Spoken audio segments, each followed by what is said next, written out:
Selamat siang kepada Ibu dosen serta teman-teman sekalian. Next.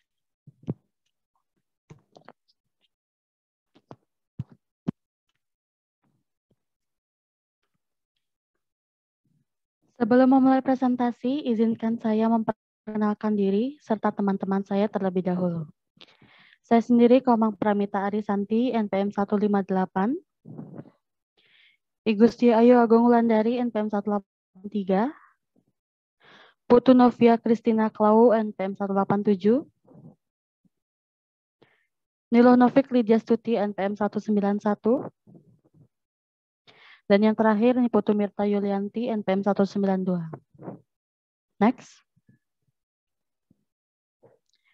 Baik, pada hari ini kami dari kelompok 4 akan mempresentasikan tentang strategi pemasaran UMKM Bodak Bali Silver pada pandemi COVID-19. Next. Yang pertama ada sejarah Bodak Bali. Di mana sebelum mendirikan usaha ini sendiri, pemilik terlebih dahulu sudah bekerja di sebuah perusahaan perhiasan batu permata yang dimiliki oleh seorang perusahaan asing yang berasal dari Australia. Namun, di perusahaan tersebut hanya menggunakan batu permata yang diimpor dari luar negeri. Maka dari itu, dia memutuskan untuk berhenti bekerja dan mencoba peruntungan baru dengan mendirikan usaha sendiri dengan menggunakan bahan batu permata yang berasal dari wilayah Indonesia. Usaha perhiasan batu permata ini didirikan sejak tahun 2014 dengan kemampuan beliau sendiri bersama suaminya dan pemasarannya pun hanya menggunakan website dan menggunakan situs online. Setelah berdiri selama 2 tahun dengan perkembangannya yang cukup menjanjikan, barulah pemilik membuka toko yang terletak di Jalan Gautama Utara, nomor 46 Ubud, Gianyar, pada tahun 2016.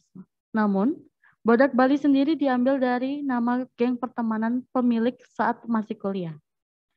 Ada berbagai jenis perhiasan yang diproduksi sendiri seperti kalung, anting, cincin, dan gelang. Selain itu, Bodak Bali juga menerima pemotongan dan penghalusan batu permata. Next.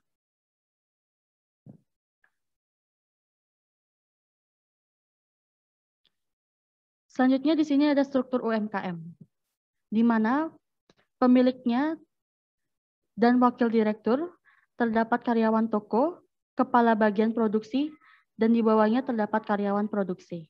Next. Selanjutnya akan dilanjutkan oleh teman saya. Baik, selanjutnya dalam struktur organisasi perusahaan ada beberapa bagian dan dengan tugas masing-masing di dalamnya. Antara lain, yang pertama, direktur atau pemilik atas nama Nikadek Marningsih selaku direktur di UMKM Bodak Bali ini bertugas sebagai pengawas, pengelola, dan bertanggung jawab terhadap pengambilan keputusan yang terkait dengan seluruh aktivitas perusahaan. Yang kedua, wakil direktur. Wakil direktur UMKM Bodak Bali ini bertugas membantu tugas-tugas direktur dalam mengelola perusahaan dan mengontrol karyawannya secara langsung. Yang ketiga, karyawan toko. Tugas dari karyawan toko pada UMKM ini adalah mengurus persediaan toko, melayani pelanggan, dan melakukan transaksi penjualan di toko. Sedangkan tanggung jawab yang dimilikinya yaitu bertanggung jawab atas persediaan toko, kebersihan toko, dan bertanggung jawab atas kenyamanan pelanggan. Next.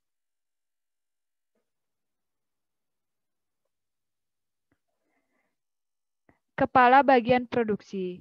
Kepala bagian produksi bertanggung jawab atas semua karyawan dalam menjalankan aktivitas produksi, mulai dari proses penyiapan bahan produksi, mengawasi setiap karyawan, dan bertanggung jawab atas proses kerja karyawan dalam menjalankan produksi. Yang kedua, karyawan produksi.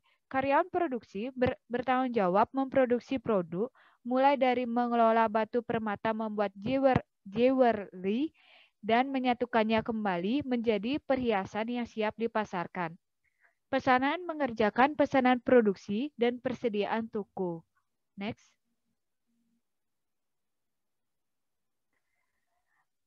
Analisis usaha.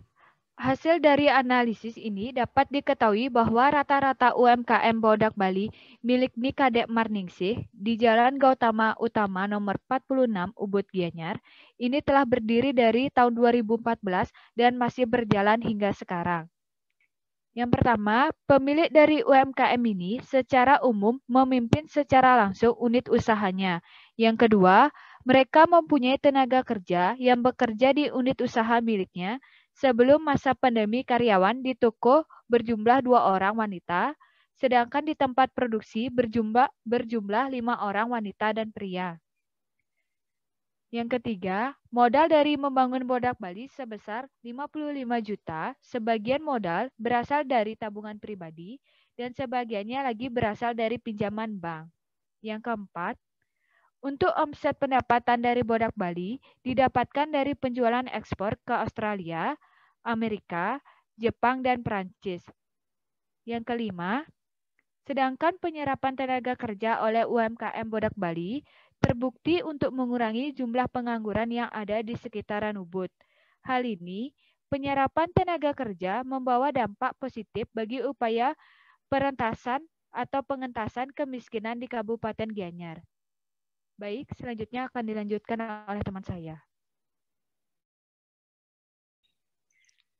Berikutnya ada hasil observasi UMKM.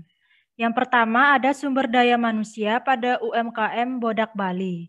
Saat ini, seiring perkembangan usaha ini dan dengan telah dibukanya toko, maka pemilik mulai menambah karyawan. Karyawan pada proses produksi sebanyak 4 orang dengan jam kerja dimulai pada jam 8 WITA sampai 17 WITA. Sedangkan karyawan di toko sebanyak 2 orang dengan jam kerja 10 WITA sampai 21 WITA. Secara umum, para karyawan sudah ada spesialisasi atau pembagian kerja sesuai dengan keahliannya masing-masing. Pada proses produksi seperti bagian pemotongan batu, pengelasan atau penghalusan batu, pemasangan ke jewelry, dan finishing serta pemasarannya. Semua tenaga kerja diberi upah dalam 1 bulan sebesar 1.500.000.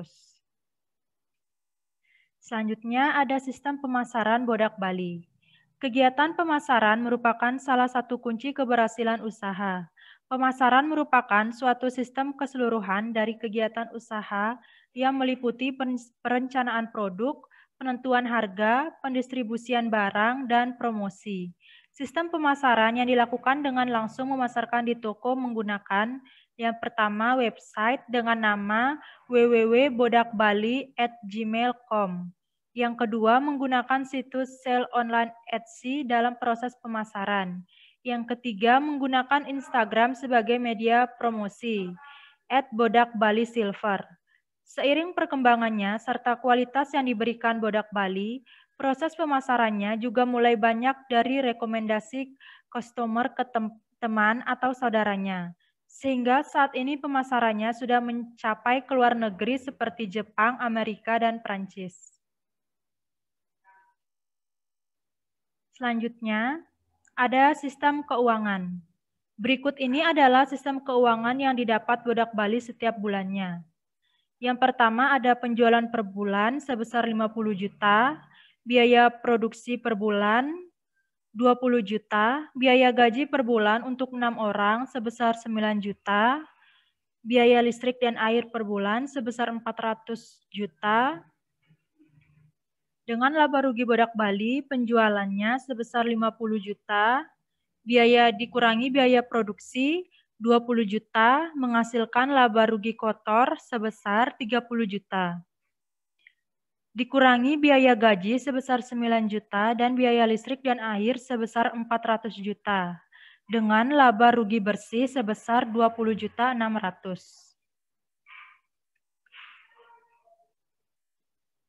Selanjutnya akan dijelaskan oleh teman saya.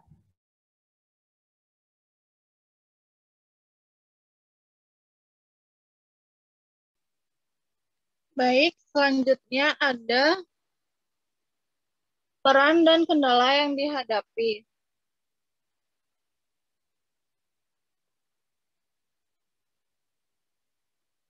Peran Bodak Bali dalam pengembangan usaha mikro kecil dan menengah di Gianyar Bali berdasarkan hasil wawancara yang penulis dapatkan dengan pemilik Bodak Bali yang bersangkutan. Peran Bodak Bali dalam pengembangan usaha mikro kecil dan menengah atau UMKM di Bali yaitu umumnya berkemampuan meningkatkan pendapatan dan penyerapan tenaga kerja sehingga sangat mendukung dan memiliki peran strategis dalam mewujudkan pemerataan hasil pembangunan Bodak Bali sebagai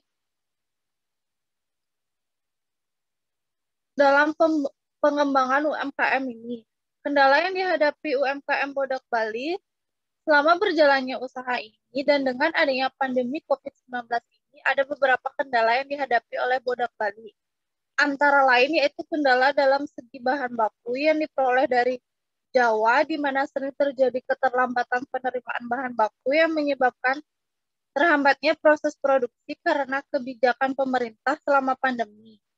Sedangkan kendala dari segi produksi yang sering customer yang memesan produk dengan waktu yang terbatas, di mana hal ini menyebabkan keterbatasan waktu dalam proses produksi. Serta kendala dalam persaingan yang ketat karena banyak munculnya usaha toko perhiasan baru, permata baru, serta penurunan yang drastis dari wisatawan mancanegara yang berkunjung ke Bali menyebabkan toko yang sepi. Next.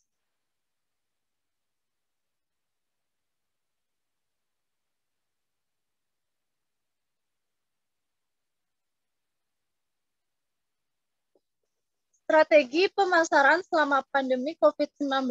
Semenjak COVID-19 ditetapkan berstatus pandemi, ada banyak sektor ekonomi domestik dan global yang terpengaruhi dampak pandemi paling terasa terjadi pada sektor usaha mikro, kecil, dan menengah atau UMKM.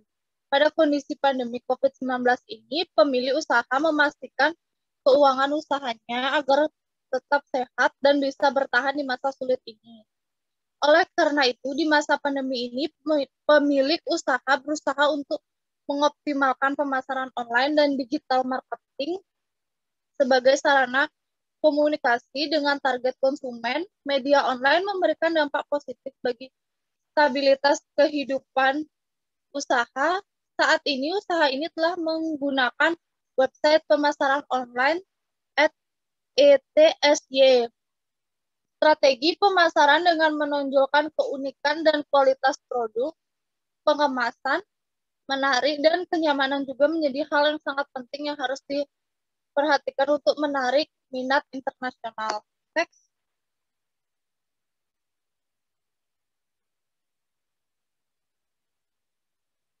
Kombinasi dari mode transmisi, waktu, konteks, dan format yang tepat pada media online ini menghasilkan dampak positif pada timbal balik, baik dari segi proses, komunikasi, maupun dari peningkatan penjualan. Alat pemasaran yang paling menunjukkan hasil yang signifikan adalah penggunaan direct marketing dan sales promotion dengan promosi melalui online seperti sosial media yang berdampak lebih besar dibandingkan dilakukan dengan tatap muka langsung. Menjalin kerjasama yang baik dan mencari mitra kerja luar negeri yang tepat merupakan hal yang perlu diperhatikan mengingat UMKM ini memerlukan ekspor produk ke luar negeri.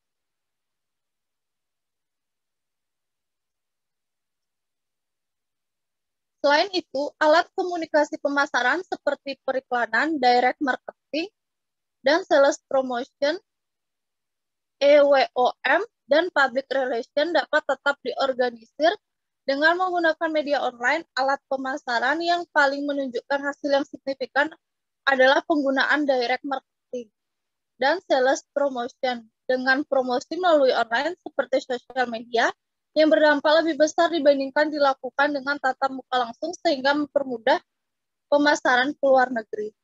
Baik, selanjutnya akan dilanjutkan oleh teman saya.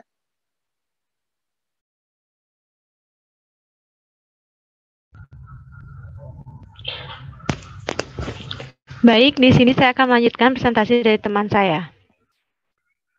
Berikut adalah tampilan Instagram Bodak Bali, yaitu @bodakbaliserver.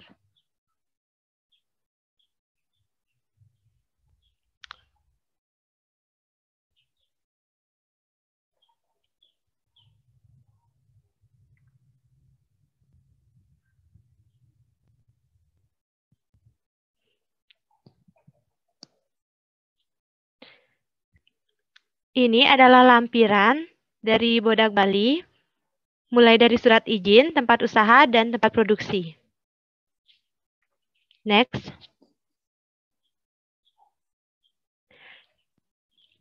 Kesimpulan.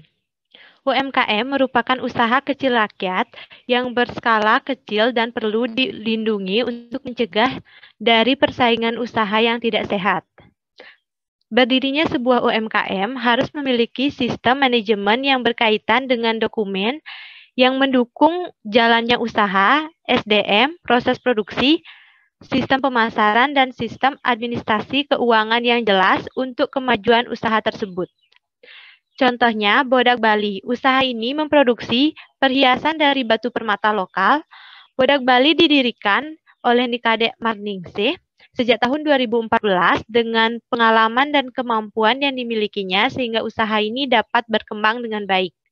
Usaha Bodak Bali ini sendiri menjual perhiasan batu permata seperti kalung, cincin, anting, dan gelang yang banyak diminati oleh para turis asing. Setiap usaha pasti memiliki kendala seperti yang terjadi pada usaha Bodak Bali, yaitu seperti pemasaran, pengiriman bahan baku, masalah waktu, pengerjaan pesanan, dan masalah persaingan yang ketat. Namun dengan sistem pengerjaan pesanan dan masalah persaingan yang ketat, namun dengan sistem manajemen yang baik pada suatu usaha, maka kendala yang ada dapat ditangani. Next.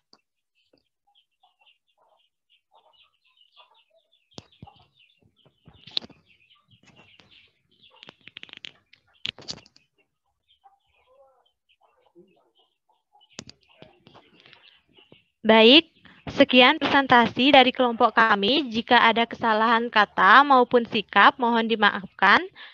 Akhir kata, kami aturkan para Santi. Om Santi Santi Santi Om.